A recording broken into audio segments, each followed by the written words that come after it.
Think about the exact moment your stomach drops. Like maybe it's that split second before you have to speak up and assert yourself in a crowded room. Oh, or that deafening, heavy silence right after you hit send on a really vulnerable text message. Yes, exactly. The physical sensation is immediate, right? Your chest tightens, your breathing gets shallow, and, we usually treat that drop, that sudden spike of pure fear like a glitch. Right, like a malfunction in our programming. Something we either need to urgently fix or just carefully tiptoe around for the rest of our lives. Exactly. But what if it isn't a glitch at all? What if that exact fear, the one you spend so much of your waking life running away from, is actually a highly precise map? A map pointing directly to your most capable, profound self, which is, that completely upends the traditional therapeutic model. It really does. So let's unpack this. Welcome to today's deep dive. We're looking into a modern philosophical and psychological framework known as Viranigo. Yeah, and Viranigo isn't just another theory about, managing anxiety. It's a really deep exploration into the knowing that lives underneath our deepest secrets. Right. And our mission today is to figure out how to radically shift our relationship with our own fears, like stepping away from this exhausting project of trying to just heal them. Exactly. If the fear is a map, trying to eradicate it means you're basically burning the map before you even learn how to read it. That is such a wild paradigm shift. So, to start reading the map, the framework says we have to look at what Viranigo calls the architecture of the unspeakable. Yes. And to understand that architecture, we actually have to redefine how we typically think about trauma. Okay, because usually we think of trauma as the wound itself, right? The bad event that happened. Right, the damage inflicted. But Viranigo argues something much more nuanced. It says trauma is not the wound. Trauma is actually the distance we install between ourselves and that wound. Wait, hang on. The distance is the trauma. I'm struggling with that a bit. How does that work in practice? Well, think about the psychological mechanism. When an unbearable emotional event happens, your nervous system gets totally overwhelmed. So to survive, your brain creates a detour to keep you away from that feeling. Okay, like a mental workaround. Exactly. And over time, your brain myelinates that pathway, meaning it coats the neural connection to make that detour incredibly fast and efficient. Oh, wow. So the trauma is that heavily reinforced detour. Yes, it becomes this whole geography of avoidance. You build these elaborate walls. But the critical part is because the brain is so efficient, we literally forget we built the detour in the first place. It just becomes invisible to us. Precisely. We habituate to it so much that we mistake it for our actual personality. You start thinking, oh, I'm just someone who is naturally aloof. Or like, I'm just a high-achieving workaholic. Right. And the result is that your true self starts to feel perpetually unreachable. You feel like a stranger wearing your own clothes. It's kind of like having an incredibly aggressive spam filter on your email. Oh, I like that. How do you mean? Well, say you installed it years ago to block a very specific damaging phishing scam. It saved you back then. But now it's so hyperactive that it's blocking your most important messages. Right. It's blocking your closest connections. Exactly. And the problem isn't the filter. The Yeah. filter is doing its job perfectly based on the old rules. The problem is we forgot we have the power to recalibrate it. We just think we're someone who never gets any mail. That is a phenomenal way to visualize it. And the way that spam filter operates in our daily lives is through what Viranigo calls quick doors. Quick doors. And we aren't talking about heavy, creaky vault doors that take a minute to close, right? No, not at all. These are virtuosic split-second reflexes. They Yeah. happen in under a second. They have to be that fast to bypass your conscious awareness. I'll actually admit my own quick door here because the framework makes it so painfully obvious in hindsight. Oh, please share. So whenever I'm alone in my office and a genuinely heavy, unresolved feeling starts to rise up, like maybe a deep sense of inadequacy about a project, I don't even feel it. The door slams shut. Instantly, before the feeling can fully register in my chest, suddenly my pens absolutely must be color-coded. I will just furiously organize my desk. Under a second, boom. Let's look at what is actually happening in your body in that half second, though. Your nervous system detects a subtle biochemical signature of inadequacy. Hmm? It checks that signature against its historical database, tags it as a massive threat to your stability, and instantly deploys a motor action to change your focus. So the desk organizing is just an energy-saving survival tactic. Exactly. And this raises the most compassionate aspect of Viranigo. We have to reframe our judgment around these habits. Right, because I usually beat myself up for that. Right. I sit there thinking, why am I procrastinating? I have no discipline. But it's not a malfunction. It is genuine survival intelligence. The psyche that learned to close a door that quickly was solving a complex problem with the absolute best resources available. Like maybe in a chaotic childhood home where showing sadness was dangerous. Yes, or a volatile relationship where vulnerability was weaponized. It was protecting you. The tragedy is just that the mechanism never got a not software update. So your deepest truths just stay hidden from yourself. Okay, so we have these virtuosic reflexes slamming doors shut to keep us safe. And the trigger is fear. Right. The moment the fear spikes, the spam filter catches it, the door shuts. But Viranigo asks us to completely invert our perspective on what that fear actually is, right? It does, and it requires unlearning a lot of modern pop psychology. We're constantly told that fear is this energy we need to move through, like process it and evict it from our bodies. Which, I mean, held energy does have somatic consequences. It does, to be clear. But Viranigo offers a sharper lens. It suggests that those deep existential fears, the ones that feel totally disproportionate, they aren't barricades. They are luminous disclosures. A luminous disclosure. That sounds incredibly poetic. But let's translate that for everyone listening. It means the fear is shining a spotlight on something. Yes.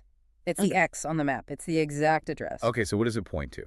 Well, the very thing you are most terrified to feel, whether that's total exposure or abandonment, is almost always pointing directly to a massive truth you deeply know about yourself, but haven't lived yet.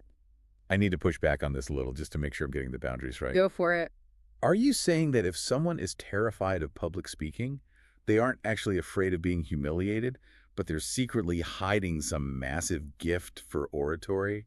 Because that sounds a bit too optimistic. That is a crucial distinction. No, we aren't talking about standard evolutionary fears like heights or the normal social anxiety of giving a PowerPoint to your boss. Okay, good. So what kind of fears? Viranigo is pointing toward existential, recurring fears that shape the architecture of your entire life. The text gives specific pairings. For example, a person who is existentially terrified of being deeply seen is almost always carrying an unuttered gift of enormous magnitude. Wait, really? How does the intensity of the fear correlate to the size of the gift, though? Because of the energetic cost of hiding it. Think about it. If that person truly had nothing to offer, the prospect of being seen wouldn't trigger a nervous system meltdown. Oh, because there would be nothing to protect. Exactly. The sheer intensity of the fear is the tracking device. The bigger the internal gift, the more terrifying the prospect of exposing it to an environment that might not be able to hold it. Another brilliant example the source gives is the person who absolutely cannot tolerate stillness. Oh, yes, the constant noise. Right. The person who always has a podcast playing or fills their weekend schedule so there isn't a single quiet hour. Yeah. Viranigo argues that this person possesses an astonishing interior life. Yes, if they were to actually sit in silence and encounter their own depth, it would blow them away, so they run from it. And then there's the fear of being too much, which is so pervasive, that deep panic that your emotions or your presence will just overwhelm anyone you get close to. That's a big one. And Viranigo states that this specific fear almost always accompanies the reality of being exactly enough. It's so bizarre. Realizing you are exactly enough is somehow a more terrifying proposition for the psyche than believing you're broken. Well, yeah, because if you are broken, you have a project to work on. You have an excuse to stay hidden. Oh, wow. If you are exactly enough, you actually have to step into the world and be accountable for your own life, which is terrifying. Okay, bringing this back to you, the listener. If you feel this disproportionate fear of exposure or a terror of being truly known, the framework says don't run. Right. Don't immediately try to cure the anxiety. Look at the fear and ask, what is this the address of? But the challenge is that following that address leads to a revelation that contradicts everything we assume about ourselves. We all have this bias about what's locked in our psychological basement. We assume it's a monster. We assume it's our worst, most shameful, ugliest self down there. Right. But the core thesis of Viranigo is the exact opposite. It says we do not bury our worst selves beneath our trauma. We bury our largest selves. Yes. People don't find horror at the bottom. They find magnitude. Hang on. I'm trying to wrap my head around the mechanics of this. We assume we're hiding demons. You're saying we are actually hiding treasure, but we keep the basement door dead-bolted because the sheer size of the treasure is terrifying. Let's look at why the brain treats magnitude as a threat. We have to understand the concept of the window of tolerance in a child's nervous system. Okay, let's break that down. When we're kids, our nervous systems rely entirely on adults for co-regulation. So if a child experiences a massive emotion, even a profoundly positive one, like a vast capacity for love or a really deep, pure grief. They need a capable witness to help process that energy. Yeah. They need a container. Yes. But what happens if the environment can't provide one? What if the parent is emotionally unavailable or just overwhelmed themselves? The child's nervous system is flooded. Exactly. Flooded by the sheer magnitude of their own capacity. To a child's brain, massive unregulated energy literally feels like annihilation. It feels like you are going to die. Oh my God. So the psyche makes a brilliant life-saving calculation. It says, this love is too big. This grief is too clean. The environment cannot hold it. We have to lock it away. Wow. So the brain literally categorizes your own brilliance, your own vastness, as a mortal threat because you didn't have the hardware to process it back then. Yes. And this is why the quick doors, the spam filters, the sudden pivots, they aren't evidence that you're dysfunctional. They're evidence of a profoundly intelligent system. Exactly. A system that protected your magnitude until you were developmentally ready to actually hold it. But, because it's been locked away for so long, we can't just casually stroll down there and open the vault. No, the quick doors would slam shut immediately. Right. So Viranigo introduces this fascinating idea of oblique arrivals. It argues that our deepest truths don't just announce themselves at the front door. Right, you don't usually have a clean, cinematic, therapeutic breakthrough where you weep on a couch and suddenly your entire life makes sense. Yeah, life isn't a movie. Those cinematic moments are usually just the conscious mind summarizing what the body already figured out. The actual arrival of the truth happens sideways. It slips through the cracks when the spam filter's distracted. Like, the framework gives examples of a highly specific dream image that carries a weird emotional weight. Or a random lyric in a song that just completely undoes you while you're standing in line at the grocery store. Yes. My favorite one, though, is this phrase in the text. A moment of unbearable beauty. Unbearable beauty is a profoundly effective mechanism for bypassing our defenses. What does that actually mean biologically? Because we all know the feeling of seeing a beautiful sunset, but unbearable implies pain. Like hearing a symphony and your chest physically aches. Well, when you encounter something of unbearable beauty, the sheer aesthetic perfection of it momentarily overloads the cognitive structures you use to maintain your defenses. So the spam filter shorts out. Yes, because it doesn't recognize beauty as a threat. And in that fraction of a second, your personality structure cracks open just enough for a sliver of your own hidden magnitude to leak out. And it recognizes the beauty outside of you. Exactly. The ache you feel isn't just appreciation, it is resonance. It is the vastness inside you vibrating in response to the vastness outside. That is just incredible. Okay. Okay, so if we're hiding our largest selves down there, and the truth only arrives in these sideways glimpses, how do we intentionally approach it? That is the big question. Because the moment I consciously try to analyze my fear of inadequacy, my brain is just going to hand me a stack of pens to color code again. Right, and this is where Viranigo demands we completely abandon our modern industrialized approach to self-improvement. We actually have to start with what not to do. So throw away the checklist and the optimization hacks. Absolutely. Do not try to aggressively dismantle the fear. Do not try to excavate your trauma on a strict timeline, like it's a construction project you need to finish by Q3. Healing's a project. Yes. Viranigo argues that healing as a project is actually the ultimate quick door. Oh, that is incredibly sneaky. It's the brain saying, look at me, I'm not avoiding my trauma. I'm vigorously journaling about it every morning at 5 a.m. I'm meditating on it. I'm listening to deep dives about it. Exactly. Why is that a bypass, though? Because urgency creates motion. It keeps your brain in the prefrontal cortex intellectualizing the emotion and treating it as a puzzle to be solved. So you're busy, but you weren't feeling anything. Right. If you are constantly working on yourself with frantic urgency, you never have to actually feel the somatic weight of the truth. You never sit in the quiet, terrifying knowing of who you actually are. Okay, so if urgency and timelines are just sophisticated ways of running away, what is the actual alternative? How do we read the map safely? We approach the fear with a posture of reverence rather than hostility. There is a remarkably grounded image in the text for this. It asks us to bring the same quality of attention to our fear that we would give to a very old, fragile letter. I love that analogy. Imagine a letter written to you decades ago by someone who loved you intensely, but who just didn't have the vocabulary to say it clearly at the time. Notice how that shifts your entire neurobiology just thinking about it.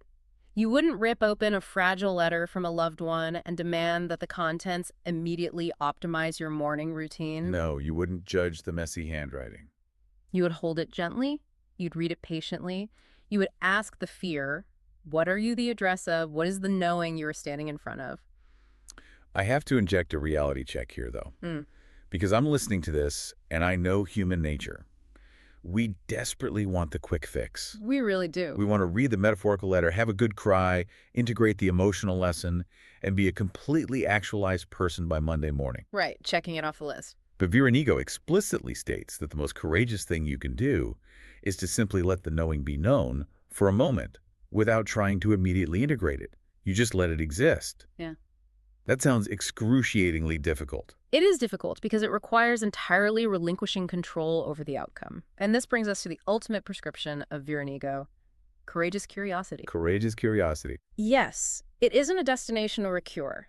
It is a sustained, unhurried relation to oneself. Just giving it space. Exactly.